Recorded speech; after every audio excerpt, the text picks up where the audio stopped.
봉도 말씀 속에 여호수아가 하나님께 위임 명령을 받아서 이스라엘 백성들에게 나머지 지파들에게 기업 분배를 하는 모습을 볼 수가 있습니다.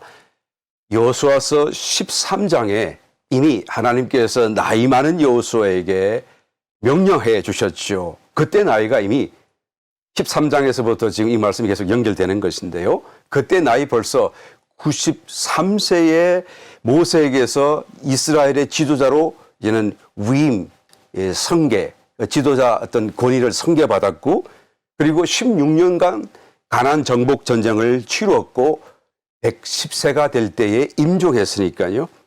이때 나이가 적어도 아마 100세 이상은 되었을 것이다 라고 우리가 추측해 볼 수가 있습니다. 그러니까 나이가 정말 많죠. 나이 많은 여호수아에게 하나님이 말씀하시는 거예요. 이제 내가 나이가 많아 늙었으니, 저 같으면 그만 좀 이렇게 또 다시 젊게 만들어 주셔가지고 열심히 잘해보라 이렇게 할 것 같은데, 하나님 그러시지 않고 이제 너는 그만할 때가 됐다. 그러나 마지막 사명을 완수하라 라고 명령을 하시는 모습을 보죠. 그게 뭡니까? 아직까지 정복하지 못하고 남은 땅에 대해서 기업을 분배해 줘라 라고 지금 말씀하신 것이죠. 그럴 때에 기업 분배를 막 시작하려고 할 때에 갈렙이, 우리 지난 시간 살펴보았죠. 가장 먼저 앞으로 나와서 헤브론을 달라고, 이 산지를 내게 주소서 라고 말씀하지 않았어요? 그 헤브론이라는 곳이 정말 많은 그런 기억, 정말 뼈아픈 상처가 이게 간직된 장소였던 것을 우리가 지난 시간에 살펴보았습니다. 거기서부터 정탐꾼들의 불신앙적인 보고를 하게 되었고, 그 보고 때문에 40년 동안 이스라엘 백성들이 들어갈 그 가나안 땅 앞에서 되돌아서서 유리방황하게 되었던, 그리고 다시 그 땅 앞에 서게 된 거예요. 그리고 기업을 분배하는 그 순간에 이제는 갈렙이 나와서 이제는 저 땅을, 저 산지를 내게 주셨어.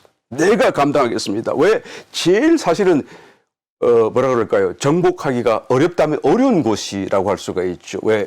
거기가 큰 거인들이 그냥 사는 동네고, 그것 때문에 이스라엘 백성들이 낙심했고 정탐꾼들도 다 불신앙적인 보고를 했던 그곳이기 때문에 내가 하겠습니다라고 딱 아주 그냥 기백 있게 나오고 믿음으로 이 산지를 내게 달라고 말하는 거예요. 그러니까 이 갈렙의 마음속에 감회가 매우 남달랐을 것입니다. 그 순간 그 자리에 서서, 그리고 여호수아 지도자에게 헤브론을 나에게 달라고 이제 요청을 했을 때 여호수아가 그의 믿음과 그의 기백과 그의 충성됨을 보고 탐복하죠. 그리고 그것을 하나님의 이름으로 내어줍니다. 여호수아서 15장 13절, 여호와께서 여호수아에게 명하신 대로 여호수아가 기럇 아르바 곧 헤브론 성을 유다 자손 중에서 분깃으로 여분네의 아들 갈렙에게 주었으니 아르바는 아낙의 아비였더라.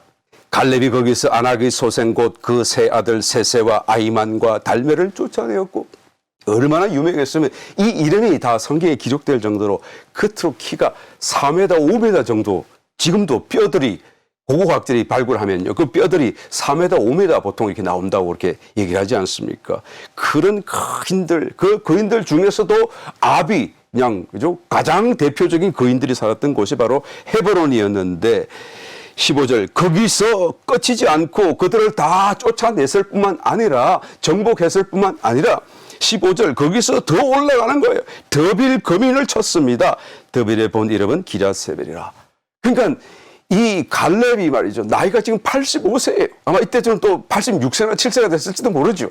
그런 나이 속에도 정말 하나님의 신앙을 덧입고 하나님 안에서 믿음으로 말씀을 붙들고 그냥 그냥 쳐서 정복해 들어가는 그 모습을 보십시오. 이것은 욕심 그런 게 아니라 정말 하나님의 위대하심을 찬양하고 나타내고 신앙의 어떤 그런 간정으로서 행동하는 그런 정말 선한 거룩한 욕심, 그런 정인의 삶의 모습이라고 할 수 있고, 정말 모든 이스라엘 백성들이 본받아야 될, 그리고 함께 고무되고 박수치고 이렇게 돼야 될 그런 하나의 행동이었고 신앙적인 모습이었다라고 말할 수가 있겠죠. 아마 하나님도 크게 기뻐하셨고 갈렙을 크게 축복하셨을 것입니다. 그런데 놀랍게도 다른 백성들은 갈렙 같지가 않았어요.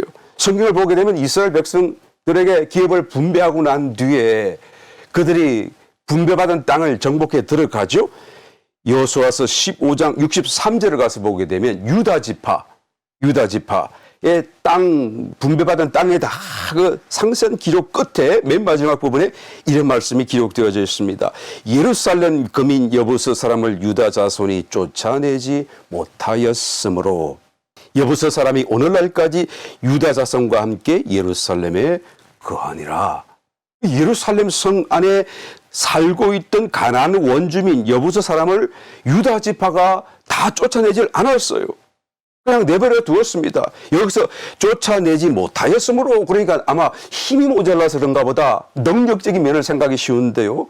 그렇지 않잖아요. 능력은 하나님이 하신 것이지 뭐 자기들이 하는 게 아니잖아요. 이 성경, 이 말의 의미를 정확하게 독일 성경 엘바펠드 번역 성경에서 Vermochten sie nicht auszutreiben 이렇게 되어 있어요. 그러니까 이게 무슨 말이냐면, 그러니까 그들이 내 쫓기를 좋아하지 않았다 그런 뜻이에요.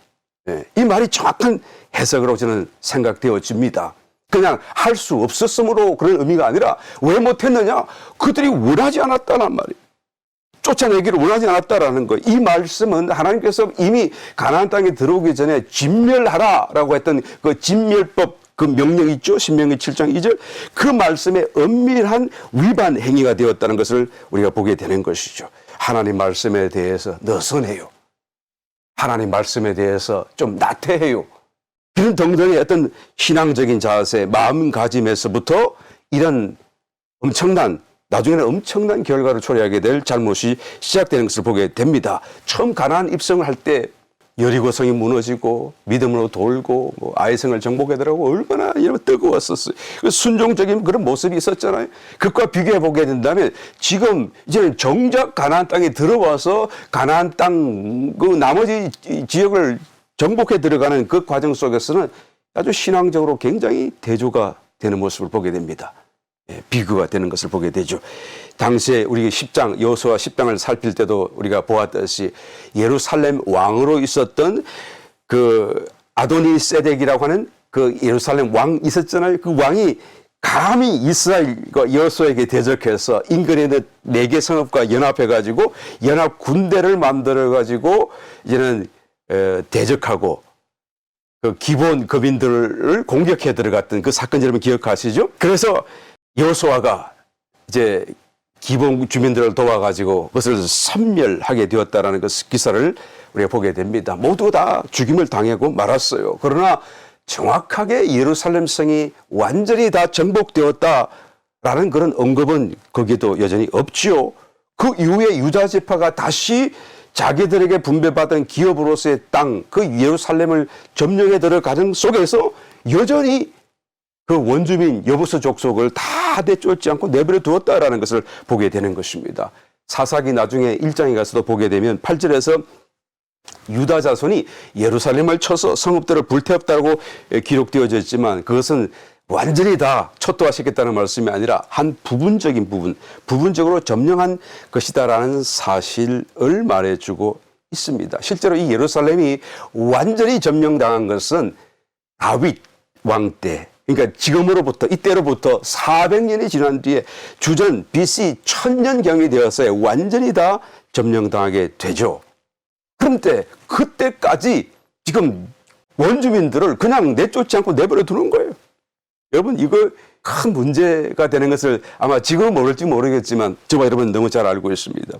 두 번째로 요셉 자손들은 또 어땠습니까? 먼저 12지파 속에서 유다 지파가 가장 먼저 분배받아서 그 지역을 점령해 들어갔고 그 다음에 요셉 자손, 요셉의 자손 그러면 두 아들을 우리가 알 수가 있죠. 큰아들 므낫세와 또한 차남인 에브라임을 우리가 알고 있습니다. 그래서 요셉을 통해서 두 지파가 만들어졌어요. 여호수아서 6장 9절로 10절 그 외에 므낫세 자손의 기업 중에서 에브라임 자손을 위하여 구별한 모든 성읍과 촌락도 있었더라. 지금 에브라임 사람이지만 에브라임에 대해서 먼저 말씀하고 있습니다. 그들이 겟셀에 거하는 가나안 사람을 쫓아내지 아니하였으므로 가나안 사람이 오늘날까지 에브라임 가운데 거하며 사역하는 종이 되니라. 여러분 이것도 여전히 진멸법에 위배되는 거잖아요. 살려두지 말라고 그냥 모든 호흡하는 것들 다 멸하라고 하나님이 명령하셨는데 그냥 내버려 두었어요. 그런데 이 겟셀 왕 그 성경을 찾아보게 되면 호람이라고 이름이 기록되어져 있는데요. 이 호람은 특별히 여호수아가 가나안 남부 지역을 정복하고 있는 그때에도 먼저 원병을 보내준 적이 있어요. 그래서 이스라엘 대적했던, 공개적으로 아주 그냥 내어놓고 이스라엘과 대적했던 전적이 있는 사람이 바로 이 게셀 왕 호람이었다라는 것입니다. 그러니까 이스라엘 백성들에게 또 하나님에게 이렇게 적대적으로 행동하는 그런 것을 서슴지 않은 게셀조차도 그것을 장악하는 데 있어서 에브라임 지파가 완전히 내쫓지 않았다. 그것을 정복하며 완전히 그것을 다 진멸하지 않았다라는 것은 아주 큰 잘못이다라고 말할 수밖에 없습니다. 거기다가 안 그러면 더 나아가서 그들이 게셀에 거주하고 있는 그 원주민들을 이제는 사역, 그러니까 노예로 삼아서 일을 시키고 공부를 받아갔다라는 기록이 지금 나타나고 있잖아요. 여러분, 이것은 에브라임 지파가 그들을 일부러 안 내쫓은 거라고 볼 수밖에 없어요. 능력이 없어서 못 쫓던 것도 아니고요. 할 수 없어서 그렇게 못한 것이 아니다. 일부러 그들 속에 방치해 두면서 그들을 이제는 필요한 대로 이용했다라는 것을 우리가 생각할 수밖에 없는 것이죠. 이것은 좀 전에 유다 지파가 그 예루살렘에 나는 그하는 그런 여부서 족속들을 완전히 내쫓지 않은 것보다 더 악하다라고 말할 수밖에 없죠. 그렇잖아요. 이것은 의도적으로 그들을 이용하면서 그들에게 뭔가를 또 받아가면서 그들과 교류하면서 그들과 또 함께 살고 그런 삶을 전혀 하나님이 명령하신 명령과는 다른 행동을 지금 하고 있는 것을 보게 됩니다. 나중에 이제 이 일 이후로 에브라임 지파를 중심으로 이스라엘이 남유다 북왕국으로 나눠지게 되잖아요. 근데 북왕국이 이 에브라임 지파가 중심이 되어서 형성이 되는데 이 남유다보다 북왕국 이스라엘이 먼저 우상숭배하고 먼저 멸망당하게 되는 그런 그 이유가 바로 여기서부터 시작되는 것을 볼 수가 있어요. 너무 당연한 것이다라고 우리가 생각해 볼 수가 있죠. 저와 여러분, 우리의 삶은 또 어떻습니까? 한발 교회라는 말씀 제가 근간에 우리 선교사님 말씀을 처음 들었어요. 오른발 교회, 왼발 교회 그런 얘기는 들었었어도 근데 한발 교회는 처음 들었어요. 한발 교회라는 게 뭡니까? 교회에다가 한 발을 걸치고 또 세상에다가 한 발을 걸치고 그래서 그냥 교회도 세상도 별로 울타리 구분이 없이 이것도 저것도 다 좋다 해가지고 그냥 믹스가 되는 그런 성도가 많은 교회가 한발 교회라고 그렇게 말씀을 하시대요. 아, 정말 재미있는 얘기인데 그런데 안타깝게도 여러분 이런 교회의 모습이 말세 때 가장 대표적인 교회 또 가장 보편적인 교회의 모습이 될 것이다. 라오디게아 교회. 뜨겁지도 않고 차지도 않고 미지근하였어. 주님이 정말로 싫어하여 토해낼 수밖에 없는 여러분 신앙도 아니고 또 그렇다고 아닌 것도 아니고 세상도 아니고 또 아닌 것도 아니고 그래서 다 이것이 하나가 섞어져 가지고 그냥 세상과 더불어 살고 있는 그런 하나의 믹서된 오염된 그런 신앙의 모습을 대표적으로 말해주고 있는 것이죠. 그래서 요셉 자손들이 또 에브라임 자손들이 이와 같은 모습으로 하나님 말씀을 경홀히 여기고 거기에 대해서 또한 좀 더 진지하고 또한 성실하지 못한 결과로 결국 스스로 어떤 멸망을 자초하는 모습을 보게 되는 것입니다. 여호수아서 17장 12절 이하의 말씀. 그러나 므낫세 자손이 그 성읍들의 거민을 쫓아내지 못하며 가나안 사람이 결심하고 그 땅에 거하였더니 이스라엘 자손이 강성한 후에야 가나안 사람에게 사역을 시켰고 또 다 쫓아내지 아니하였더라. 그렇죠. 에브라임 지파도 그랬고 므낫세 지파도 그렇고 유다 지파도 그렇고 다 지금 진멸법에 대해서 위배되는 행동을 스스로 하는 거예요. 하나님 말씀을 그냥 온전하게 다 순종하지 않는 거. 이것이 가볍게 보는 것입니다. 사실 하나님께서 진멸하라고 하신 그 진멸법을 명령하신 그 배경에는 이스라엘 백성들이 그 세속적인 그런 어떤 영향을 받지 않도록 차단시키기 위한 그런 목적도 있고 그뿐만 아니라 정말로 이제는 너희들이 믿음으로 어디든지 무엇이든지 거침없이 다 정복해 들어갈 수 있다. 너희들이 하기만 하면 된다라는 것을 또한 시사하는 내용 아니겠어요? 진멸하라 그랬으니까 그냥 내가 진멸하다가 내가 더 당하고 쓰러지고 그런 일이 절대 없다 그 말이에요. 항상 진멸할 수 있고 이길 수 있다라는 것을 그 속에 또한 포함하고 있는 말씀이라는 것을 우리가 알 수가 있는 것입니다. 그런데 므낫세 지파가 그런 하나님 말씀 앞에 성실하지 못하고 또 나태한 그런 안일한 신앙 자세를 가지고 있을 때 가나안 족속들은 어떻게 합니까? 사생결단하여서 우리가 결코 나가지 않으리라, 우리가 죽지 않으리라 하고 오히려 자기들은 자기들의 삶의 터전을 사수하게 이르게 되는 모습을 보게 되는 것입니다. 결국은 이것이 나중에 이스라엘에게 올무가 되고 덫이 되어지는 것을 역사는 말해주고 있습니다.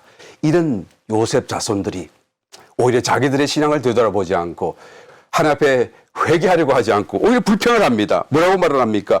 17장 14절 요셉 자손이 여호수아에게 말하여 가로되 여호와께서 지금까지 내게 복을 주심으로 내가 큰 민족이 되었거늘 당신이 나의 기업을 위하여 한 제비 한 분깃으로만 내게 주시면 어찜이니까. 우리는 두 지파인데 므낫세와 에브라임 두 지파인데 요셉 자손이긴 하지만 그런데 왜 한 분깃만 주시는 것입니까? 우리에게 두 분깃을 줘야 되지 않습니까?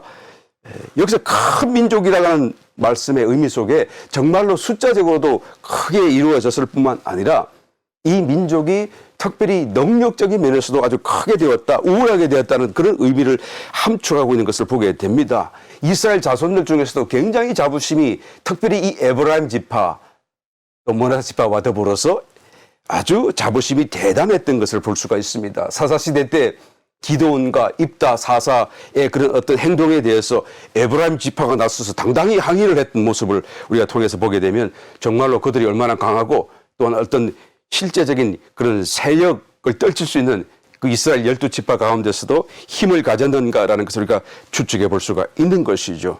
그래서 자기들은 여기에 대해서 큰 민족인데 왜 한 분깃밖에 주지 않습니까? 라고 오히려 불만을 토로하죠. 여기서 한 제비, 한 분깃이라고 하는 것에 대해서 불만을 토로하는 것이 겉으로 보기에는 굉장히 설득력이 있어 보입니다. 왜? 자기들은 두 지파니까 일단은.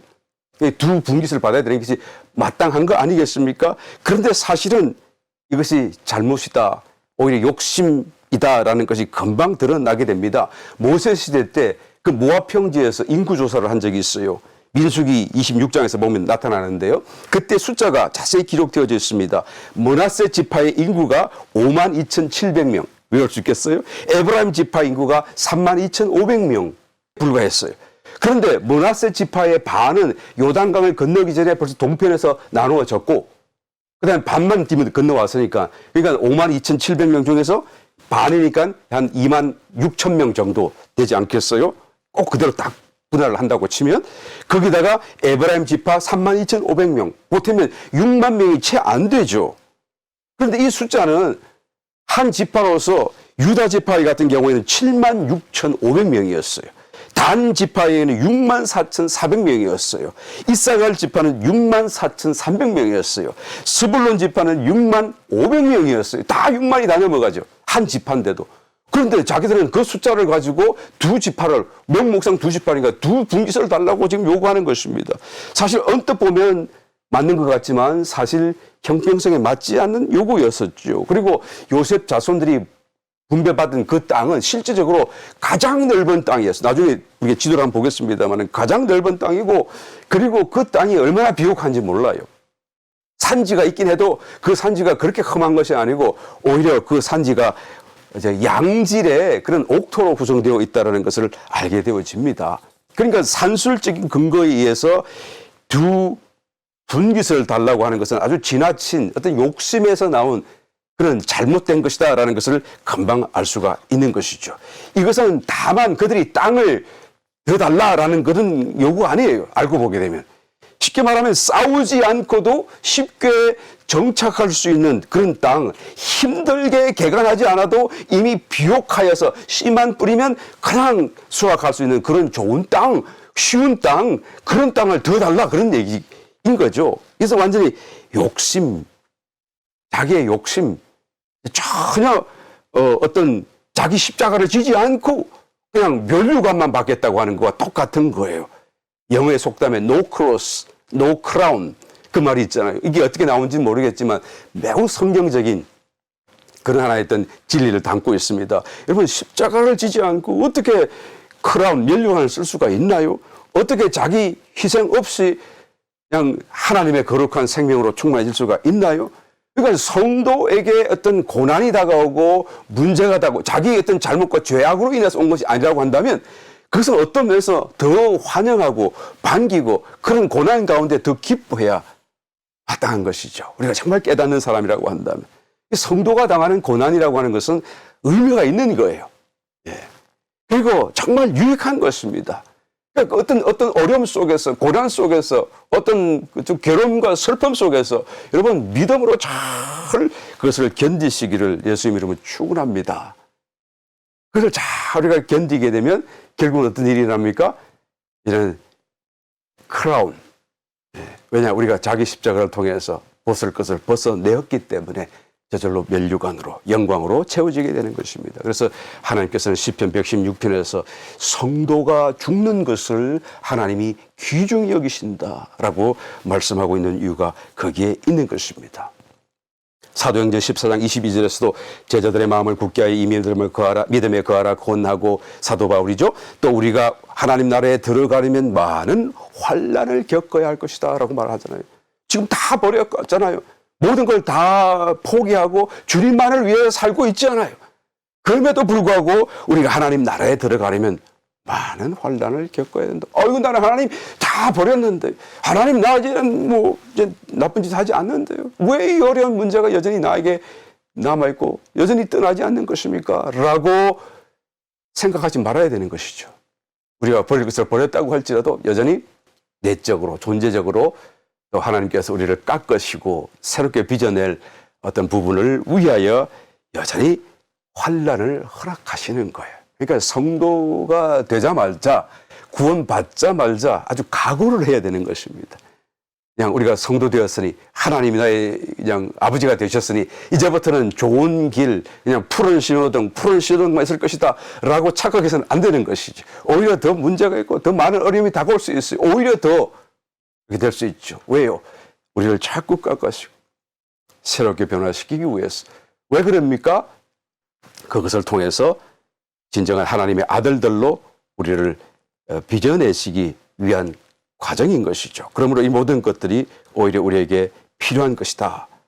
여호수아는 이런 요셉 자손들의 정말 낮은 신앙 수준과 불평과 요구 앞에 아주 지혜롭게 또 신앙적인 권면을 하는 것을 보게 됩니다. 15절 여호수아가 그들에게 이르되 내가 큰 민족이 되므로 에브라임 산지가 내게 너무 좁을진데 브리스 사람과 르바인 사람의 땅에 삼림에 올라가서 스스로 개척하라.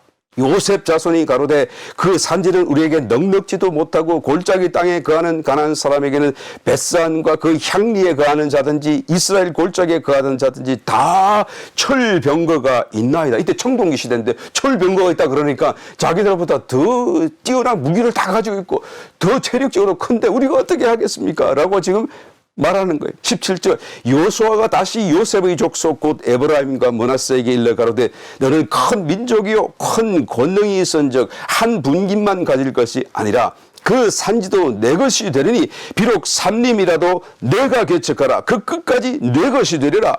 가난한 사람이 비록 철병거를 가졌고 가난할지라도 내가 너희 그를 쫓아내리라. 그렇잖아요. 이제까지 자기 힘을 한 게 아니잖아요. 이제까지 다 구원과 승리를 주신 것은 하나님이 주신 것이잖아요. 그냥 믿음으로 갔더니 그렇게 된 거잖아요. 그러니까 하라, 네가 하라, 네가 개척하라. 여러분 우리가 스스로가 하나님을 찾아야 돼요. 우리 스스로가 문을 두드려야 돼요. 우리 스스로가 구하고 찾고 이것은 우리가 해야 되는 부분이죠. 그 다음에 하나님이 예비하신 은혜, 구원의 완성은 이제는 그런 찾는 자에게 주실 하나님의 축복이고 은혜다라는 것을 우리가 알아야 하는 것입니다. 그냥 가만히 있다고 해서 또 나는 아무 나쁜 짓을 하지 않는다고 그래서 절대로 이런 두 번째의 은혜, 지성소의 은혜, 또 구원의 완성 이런 것은 일어나지 않는다라는 것을 알 수가 있어요. 요셉 자손들의 그 변명을 한번 들어보십시오. 마치 가나안 열 정탐꾼들의 그 불신앙적인 보고와 똑같잖아요. 그들의 마음과 태도와 똑같잖아요. 그들이 그토록 고통을 당하고 40년을 광야 유리방황했는데 또다시 깨우치지 못하고 똑같은 신앙적인 자세 속에서 그들은 불신앙적인 보고를 하고 있는 것을, 변명을 하고 있는 것을 보게 되는 것입니다. 이제까지의 싸움이 스스로 한 것이 아니잖아요. 앞으로의 싸움도 하나님이 해 주실 거잖아요. 우리는 말씀만 믿고 나아가고 정복하기만 하면 되는 거 아니겠어요? 애굽에서 탈출하고 구원시킨 것도 하나님의 기적이고 하나님의 은혜죠. 또 가나안에 들어간 구원의 완성도 하나님의 은혜고 하나님이 해 주신 하나님의 특별한 은혜다라는 것을 우리는 알아야 하는 것입니다. 우리는 다만 믿음으로 말씀을 믿고 순종하고 나아가기만 하면 되는 거예요. 점령하기만 하면 되는 거예요. 이것은 내 것이다. 나도 할 수 있다라고 생각하고 그것을 향하여 문을 두드리고 찾고 부르짖고 구하는 그런 신앙적인 자세와 삶을 살아가야 이와 같은 구원의 완성이 우리에게 주어지고 일어나게 되는 줄 믿습니다. 이 백성들이 가장 강력해 보이는 에브라임 지파에서부터 또 요셉 자손 스스로 아주 나약한 모습, 불신앙적인 모습, 희생하지 않으려고 하는 이런 모습, 이런 것을 보고 여호수아는 갑자기 기업 분배하던 것을 딱 멈추고 모든 이스라엘 백성들을 다 실로에다가 모으게 됩니다. 그 실로에서 다시 무엇을 합니까? 여호수아서 18장 1절로 이하의 말씀 읽어봅니다. 이스라엘 자손의 온 회중이 실로에 모여서 거기 회막을 세웠으니 그 땅이 이미 그들의 앞에 돌아와 복종하였음이나 이스라엘 자손 중에 그 기업의 분배를 얻지 못한 자가 오히려 7지파라. 여호수아가 이스라엘 자손에게 이르니 이르되 너희가 너희 열조의 하나님 여호와께서 너희에게 주신 땅을 취하러 가기를 어느 때까지 지체하겠느냐. 갑자기 기업 분배를 하다가 유다, 그 다음에 요셉 자손, 그런데 가장 강력해 보이는 요셉 자손이 어떻게 합니까?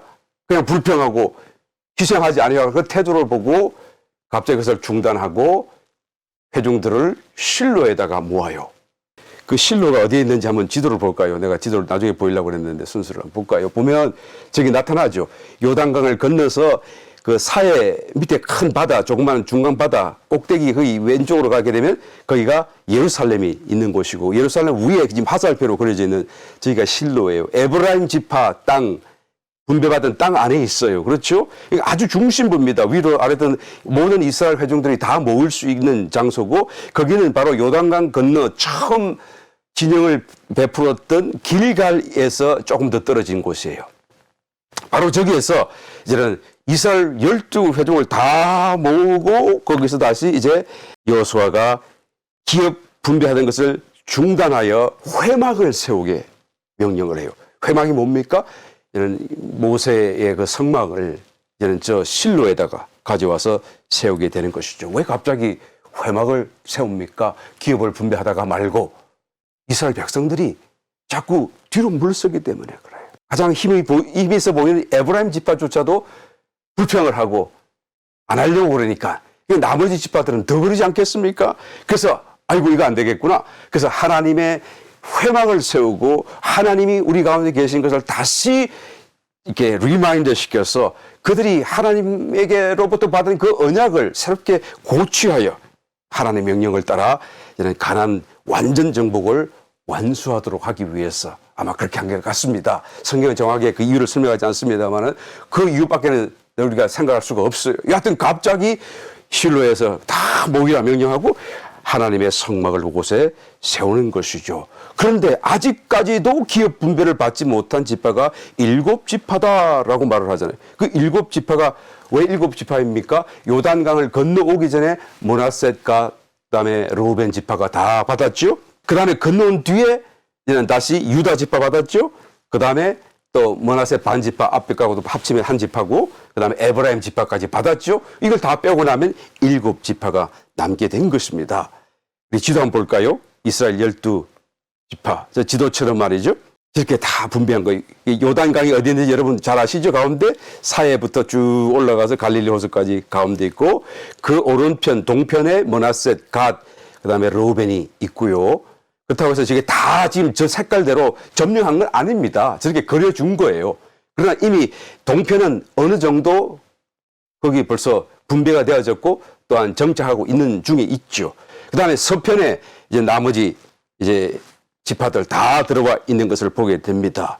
이 지도는 이미 그 땅을 그렇게 다 정복했기 때문에 저렇게 색깔을 지파별로 나눈 것이 아니라 아직 정복하지 못했어요. 그래서 왜 지체하느냐? 빨리 너희 대표를 불러서 파병하고 그리고 살펴서 지도로 그려와서 그리고 그것을 다 7개 다 나누어 가지고 하나님 앞에서 실로에서 하나님의 성막 앞에서 어떻게 합니까? 제비를 뽑아서 그 지파별로 나누어준 그 모습대로 그려놓은 지도이죠. 여러분 저 지도는 이제 소망의 그런 어떤 지도죠.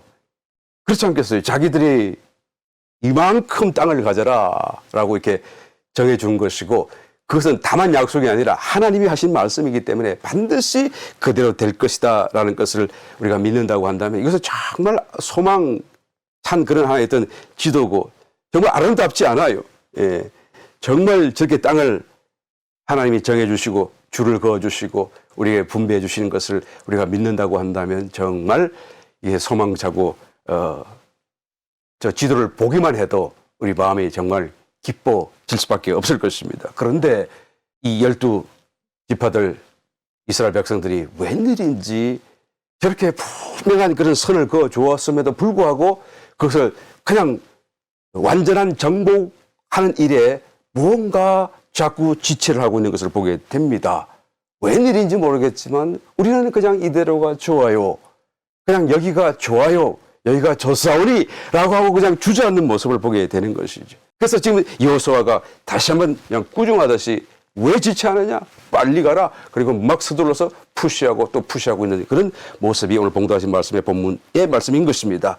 여러분 이 백성들이 과연 이 땅이 정말 아름답고 정말 좋은 것이고 자기들에게 꼭 필요한 것인 걸 다 깨닫지 못해서 그것을 정명해 들어가지 못한다고 한다면 그러면 또 다른 면에서 하나님이 주신 어떤 명령으로서 하나님이 그 일을 기뻐하신다는 그 사실 하나만 가지고도 정말로 나는 모르지만 여하튼 하나님이 기뻐하신다고 하니 나는 이 일을 해야 되지 않겠는가라는 그런 각오 또 신앙적인 자세가 필요하지 않겠어요. 정말 성도라고 한다면 하나님의 백성이라고 한다면 여러분 신앙적인 책임이 있고 의무가 있어요.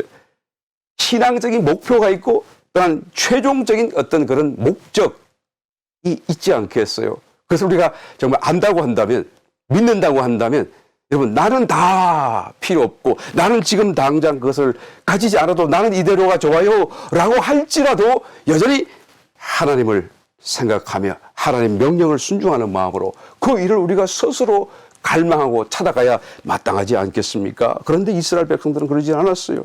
여호수아가 죽습니다. 사사시대를 다 지나면서도 여호수아의 간절한 그런 발행과는 다르게 결국 완전 정복을 하지 못하고 끝나고 말아요. 그들의 신앙적인 나태함과 안일함으로 인했어요.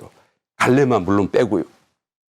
언제 완전한 정복이 일어납니까? 다윗과 솔로몬 때가 되었을 때 완전한 정복이 일어납니다. 우리 다른 한번 지도 한번 볼까요? 저기 보시게 되면 가운데 저기 푸른색으로 되어 있는 것이 지금 방금 봤던 우리 지도, 그려진 지도의 그런 영역과 얼추 일치합니다. 사울 왕 때의 그런 땅 영토였었어요. 그런데 그 위로 보라색 영역이 그려져 있죠. 그게 다윗 왕 때 정복한 땅의 영역이에요. 지도를 아까 지도와 비교했을 때 이게 축소율이 더 높아서 작게 보일 뿐이죠. 사실은 훨씬 더 넓은 영역을 지금 말해주고 있습니다. 본래 여호수아가 기업 분배했던 그 땅의 2배, 3배 정도의 그 넓이로 지금 다윗 왕 때 정복해 들어가는 모습을 보게 되죠. 그 위로 또 이렇게 주황색, 붉은색 나는 그 영역까지 솔로몬 왕 때 더 높이 올라갔어요. 무엇을 말합니까? 지금 이 지도, 여호수아의 기업 분배로 준 그 땅은 충분히 정복되고 정복될 수 있는 땅이다라는 것을 이 역사 속에 다윗과 솔로몬을 통해서 확실하게 보여주는 거예요. 그 이상으로 훨씬 넓은 영역까지 다 정복하지 않았느냐라는 것을 분명하게 보여주는 증거가 바로 여기에 있다라는 것입니다. 하나님은 신약 성도인 저와 여러분들이 과연 하나님의 이 완전한 구원이라고 하는 약속 앞에 어떤 모습으로 변명하고 살아가고 또한 신앙생활을 할지를 벌써 다 알고 계신 것이죠. 그래서 이 이스라엘 백성들을 통해서 미리미리 보여주는 거예요. 얼마나 자세하게 보여주고 있습니까? 어떤 변명할까지 다 보여주고 있잖아요. 나는 이래서 못해요. 나는 저래서 못해요. 다 얘기를 할 것을 다 지금 이 이스라엘 역사를 통하여 그냥 장구하게 그러나 아주 세세하게 말씀해 주고 있는 것을 이제 여기서 깨닫는 것입니다.